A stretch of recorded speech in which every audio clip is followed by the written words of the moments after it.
In this lesson, we study Euler diagrams and syllogistic arguments. In a previous lesson, we were looking at symbolic arguments, and we were trying to determine whether a symbolic argument was valid or invalid. If it was invalid, we called it a fallacy. In order to make that determination, we were using truth tables and also comparing the arguments to standard forms. In this lesson, we look at another form of an argument called a syllogistic argument, or sometimes we use the shorter name syllogism. I actually prefer a syllogism, using that term instead of syllogistic argument. But so what I want to make sure is to draw the difference between the two types of arguments. So what is the difference between a symbolic argument versus a syllogism? Okay, well, in a symbolic argument, we use words or phrases like and, remember that's a conjunction, or that's a disjunction, or not, that's a negation, if then, that's a conditional, if and only if, that's a biconditional. And we use those connectives, and the way we determine whether that kind of argument is valid or invalid is we use truth tables, or we compare that argument with a standard form of argument. Remember, some of those are like the law of detachment, or the law of contraposition, or the fallacy of the inverse, and all of those that we studied in a previous lesson. In this lesson, we're going to be looking at syllogistic arguments or syllogisms. They use phrases like all are, or some are, or none are, or some are not. And the way we are going to determine whether they are valid or invalid is by using an Euler diagram. The way you pronounce this name here is Euler.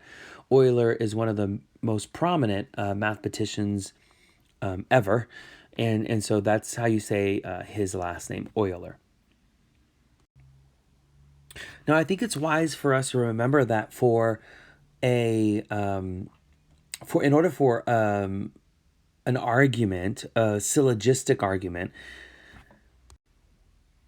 to be determined as valid, remember that all of the truth values in the answer column of your truth table need to be true.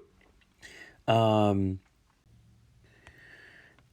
when we're looking at syllogisms or syllogistic arguments, we're going to use Euler diagrams. And now Euler diagrams, I love them. They are going to be using like Venn diagrams and circles in order to determine whether an argument is valid or invalid. For example, we have our first argument here. All keys are made of brass. All things made of brass are valuable. Therefore, the conclusion is all keys are valuable. In order to set up an Euler diagram, we first start with our universal set. All right, so there we have it. We start with our very first premise. Our very first premise is all keys are made of brass. And so what I'm going to do is I'm going to start a circle here for all keys. I'll name this K, capital K, for keys. And then I'll have an outer circle here. I'll put it in red, and I'll name it capital B for all of the objects that are made of brass. And so for the first premise, all keys are made of brass, makes it very clear that this blue circle, which represents all keys, must be entirely contained within the outer red circle, which represents all things made of brass. The blue circle here are all keys are made of brass, so this must be entirely included in the outer red circle for all the objects made of brass. Now, the second premise says all things made of brass are valuable. Okay, so now I have another circle out here, and I'll name that capital V for all things that are valuable. And when the premise says all things made of brass are valuable, that tells me that the red circle must be entirely enclosed within the yellow outer circle, which represents all objects that are valuable. So together, these two premises here force the set of keys to be entirely within the set of valuable objects. Therefore, the argument is valid since the conclusion all keys are valuable necessarily follows from this set of premises. So this is an example of a completed Euler diagram. Okay, now this is what we're about to discuss now is very important. So this is an example of a syllogism, all right? This syllogism in this first example is valid.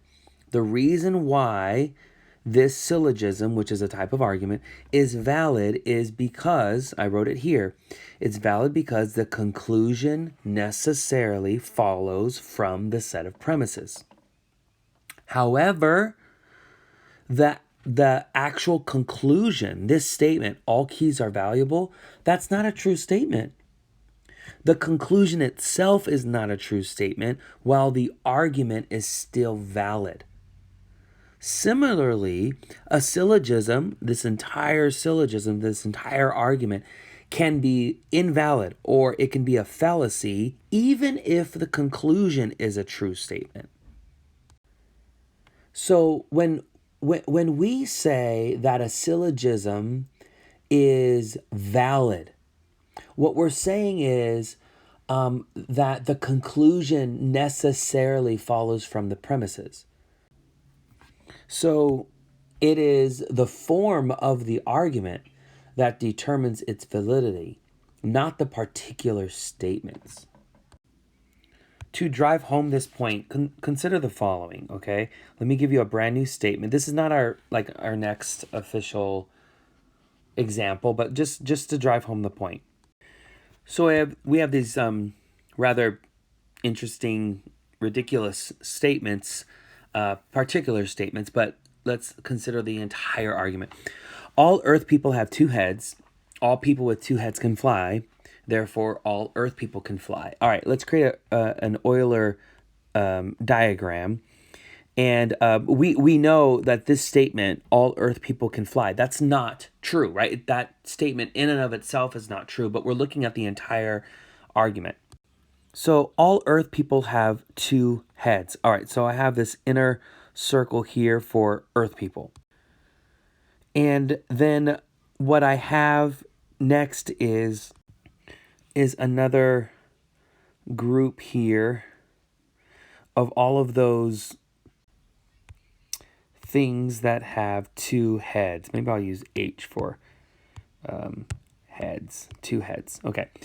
The next premise says all people with two heads can fly. So now I have a third circle here, which represents all things that can fly.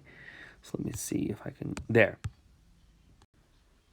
So what we have then is this set of premises here. All earth people have two heads. So that means all earth people are inside of here. This inner blue circle here, which is then in turn and completely enclosed or included within this outer red circle, which represents everything that has two heads, okay? And then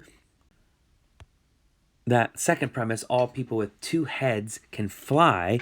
And so we have this outer circle of all of those things that can fly. So the earth people, because they are forced to be entirely enclosed in the outer circle, which includes everything that can fly, earth people therefore can fly. Now we know that this final statement here is a false statement, but the argument itself is true because this conclusion necessarily follows, it does necessarily follow from these two premises. All right, we have our next official argument here that says all Packers are athletes. Brett is a Packer. Brett, therefore, is an athlete. All right, let's set up an Euler diagram. Let's start with our universal set.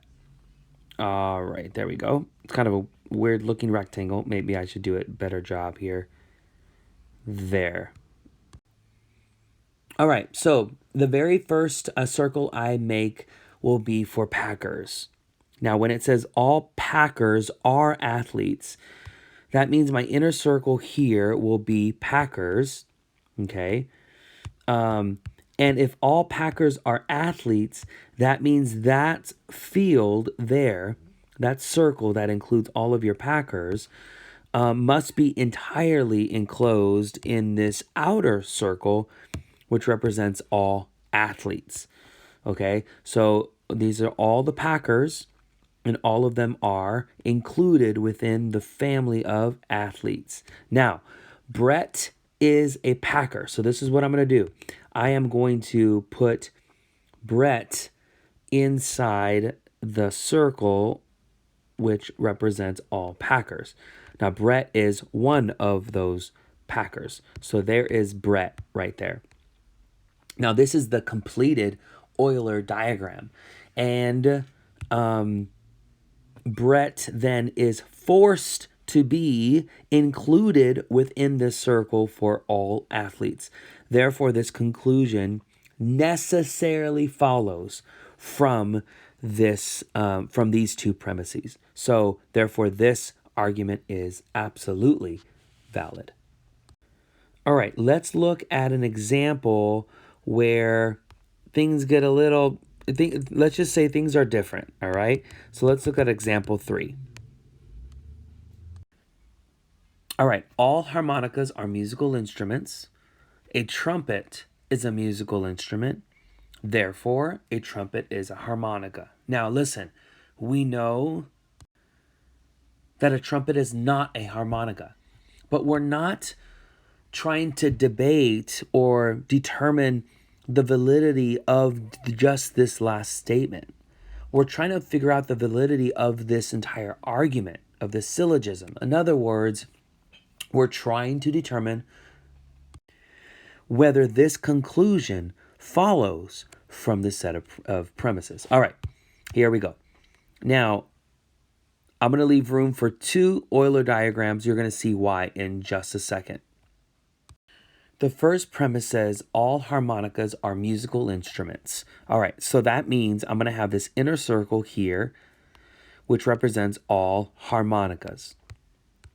And that has to be entirely enclosed in this outer circle, which represents musical instruments. All right, we got it. All harmonicas are musical instruments. Now, a trumpet is a musical instrument. Now, we have a problem here because when it says that a trumpet is a musical instrument, the trumpet could be in here, and then that's a true, or trumpet, that T for trumpet. Or let me see if I can create this really quickly. Recreate what we have, harmonicas, and then we have musical instruments here. All right. Now, when we decide where to put the trumpet does not have to be inside that inner circle. It could be like right here. So there's more than one place where we could place that trumpet, right? And so, therefore, a trumpet is a harmonica. That's not true for this Euler diagram, which could be the Euler diagram that we consider. You know what I mean? There's 2 options here for an Euler diagram. So the point that I'm trying to make is a trumpet is a harmonica is not a conclusion that necessarily follows from this set of premises, right? It could be outside of the field of harmonicas, which of course it is, right?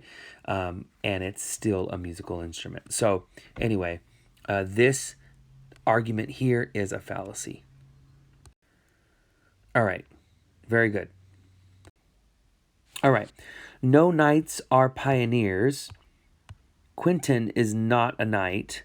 Therefore, Quentin is a pioneer. All right, so here we go. Let's set up our Euler diagram. Okay, here we go. So the first set of premises tells us that knights and pioneers are disjoint sets because no knights are pioneers. So I'm going to have a circle that represents knights and a separate circle that represents pioneers, like this. Okay, they're disjoint sets.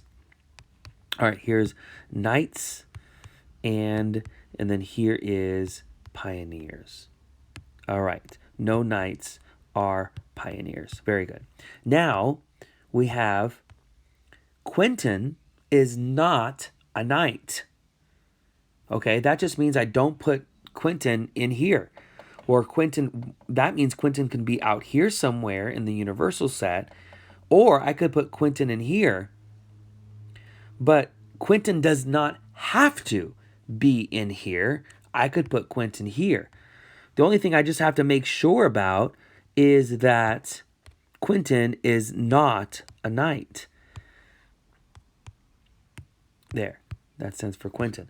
So I put here, and Quentin is not a knight. He's not in there. But that does not necessarily mean Quentin has to be a pioneer. So this conclusion, therefore, does not necessarily follow from this set of premises. Therefore, this entire argument is a fallacy. All right. Now let's look at a syllogism that involves the word sum. The word sum. All right, let's look at it now. All right. All A's are B's. Some B's are C's. That means some A's are C's. All right, is that true? All right, let's figure it out. First of all,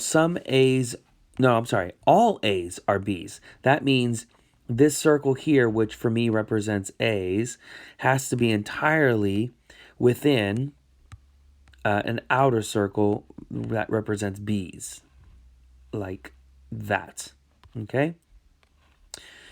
All right. So far, so good. All A's are B's. Now, some B's are C's. Now, well, there's a number of ways to do this. Some B's are C's. So I need a third ring here. Some B's are C's. So look at this. There. Some B's are C's.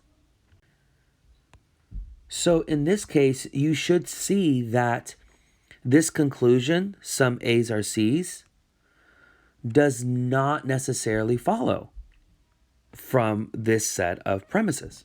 It's not true. In this particular Euler diagram, none of the A's are C's. But this is not the only Euler diagram I could have created. When I was ready to draw the circle that represents C, I could have done it like that. You know what I mean? And if I would have drawn it that way, then okay, fine. It's true that some A's are C's. But again, that conclusion doesn't necessarily, right, follow. Because look at this Euler diagram here. Now there's actually a couple more different types of diagrams I could create. Let me actually show them to you right now. There's at least two more that I could have done. These are two other Euler diagrams that I could have drawn. Here, when I drew the ring for the circle for C's, I included all of the A's. When I drew the C circle here, I included all of the A's and all of the B's. Because there's at least one Euler diagram that is possible that does not support that conclusion, that some A's are C's, that means this argument here is a fallacy. It's invalid. All right, cool. I hope you're enjoying drawing Euler diagrams. I do. I think they're fun. All right, let's do one more. All right, here's our last syllogism. No fish are mammals. All cows are mammals. No fish are cows. Sorry, I misspelled that word there. Okay, good. Look at the very first premise. No fish are mammals. That means fish and mammals are disjoint sets. All right, so let's say that is for fish, and this is mammals. All right, so then this is the beginning of our Euler diagram. All right. All right, got it. No fish are mammals. Now, all cows are mammals. That means all cows are mammals. That means we have to have a circle in here that represents all of our cows. So there's cows there. Then the conclusion is no fish are cows. Therefore, because this has to be the Euler diagram with this set of premises, the set of cows must go within the circle representing the set of mammals. So the set of fish and the set of cows, there's no way they can be made to intersect without violating the premise. So therefore, no fish are cows necessarily follows. It does follow from this set of premises, and this argument is valid. Now, we're not saying that the conclusion is true. We're only saying that the argument is valid. When we say the argument is valid, we're not saying the conclusion is a true statement. We're just saying the whole argument is valid, meaning this conclusion necessarily follows from the set of premises. All right, very good.